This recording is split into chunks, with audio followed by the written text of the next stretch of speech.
شما از اونجا سفید شد برآمد، شما برای جبران یعنی که پشتی محبس شدن اون طلب کردید یا نه؟ از جانب از روسیه؟ نه. این تصمیم هم نداره؟ تصمیم نداره؟ من دعوا کنم نکرده باشم چقدر تصمیم دارم. من نه نقشه نداره که باید طلب کنه. گوش کنید. اونجا با گوش کنید شما. خیلی عجب در رو بینم. گوش کنید. وقتی که همه رستم آزاد کردن و این سپارش بود که باید همون مهلتی که ششتگه انا همون به نظر گیرن و جوابش کرد. من همونجا به دعوا کردم.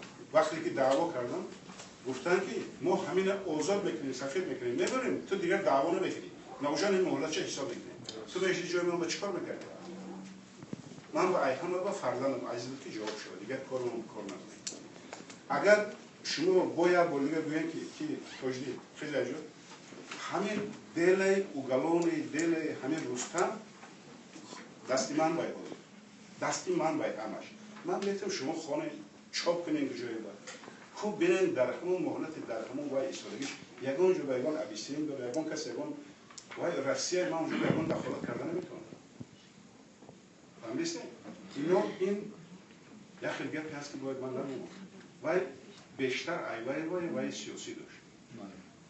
اگر من همه حجت جناب والی به نشان میدادم تو فکر نمیکنی که من کارکنی میموندم که من یک کارمند دولتی و فرزند من در این وضعیت من با کار کردم اون کس من یکم دولت این اهمیت وای سیاسی داشت خاراکتری سیاسی داشت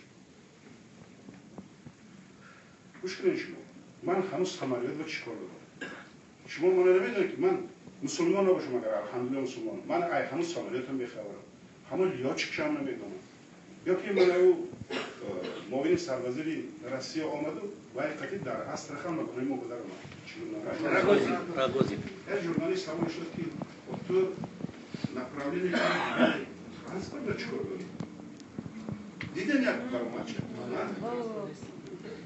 من میدونم برای وضعیت من بود خدا سر هیچ کس نداره من دعوت کردم بیا همکاری کنیم فلان کنیم بیا فلان کنیم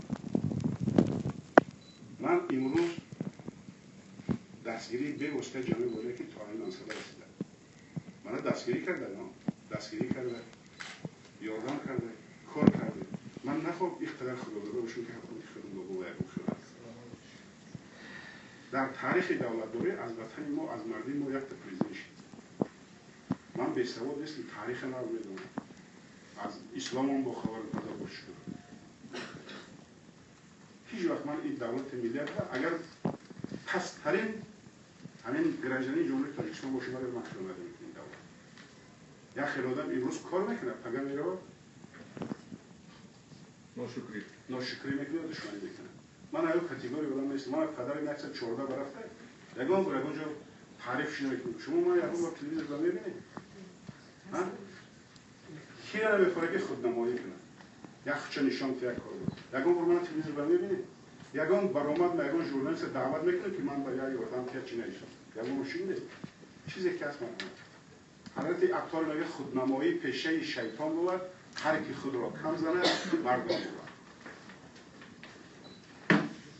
همین وقتی که من میدونم شما را صاحبتون که کی هویت میکنه من تاجیکستان زندگی میکنم کی فینانسیر میکنه از مطلب خون دولت میگه که شما پسری منو عبایله همه خیلی کار نمیکنه پسریتون میکنه من برای که من رنگ تو برای گازت و وایای اغواگر ندارم من کمانده پرزیدنتم توروزی هستم قطعا نمی آدم کار میکنم کدام روز رفتم گرفتن و ماندن وظیفه این پررگاتیو پرزیدنت مملکت فهمیدید یگان باید جا بشینده که من یک گازت دارم یا یک گازت فینانسیر میکنم یا یک گازت یاردم میکنم اگر گویان که بیا یگان یاردم که یگان کار که یگان ولی خیر خوب کاری بسیار میکنیم لیکن این خیلی اغواگری بنده باری کج با منزل نمیرسه یک روز همه آدم جزاش میبینه